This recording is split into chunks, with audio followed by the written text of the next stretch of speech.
د افغانستان د رسنیو د ډګر د وتلي شخصیت مجاهد کاکړ د فاتحې مراسم ترسره شول. د دې مراسمو تنظیمونکي وایي چې وروستي سیاسي فشارونه او امنیتي ګواښونه باید په پام کې ونیول شي او رسنۍ باید خپل یووالی وساتي. د رسنیو مسؤلینو په دوحه کې د سولې خبرو ته هم اشاره وکړه. دوی ټینګار وکړ چې د بیان ازادۍ لاسته راوړنې باید خوندي شي. د افغانستان ټولو هغه ښکېلو اړخونو ته که هغه د افغانستان دولت ته که هغه سیاسي یا وسلوال مخالفین دي هغوی ته دا پیغام ورکو چې دوی باید د رسنیو هغه بېطرفي یا د رسنیو ازادي ته احترام وکړي، هغه وساتي او رسنۍ ته د دې زمینه مساعده کړي ترڅو دوی د افغانستان د خلکو غږ تر دوی ورسوي.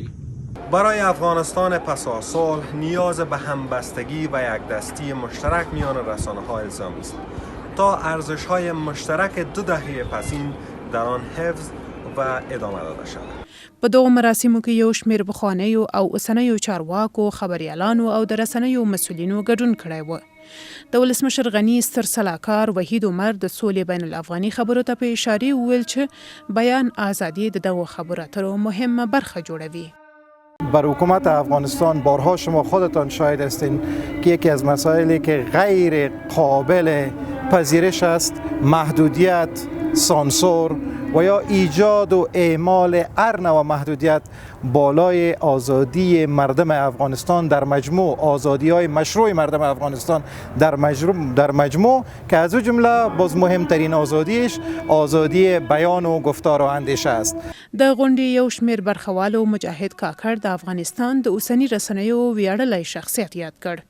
کاکر صاحب یک خبرنگار حرفه‌ای، یک وطن پرست که عاشق سرزمین بود، بر سالها برای تحقیق آزادی بیان در افغانستان خدمت کرد و خیلی زود از پیش همه ما و شما رفت. امروز ما جمع شدیم تا یاد بکنیم و بر روحش دعا کنیم. مجاهد کاکړ له شاوخوا 6 کلونو راهیسې د سرطان په ناروغۍ اخته و او د ثور په 15مه نیټه د جرمني په یوه روغتون کې ومړ.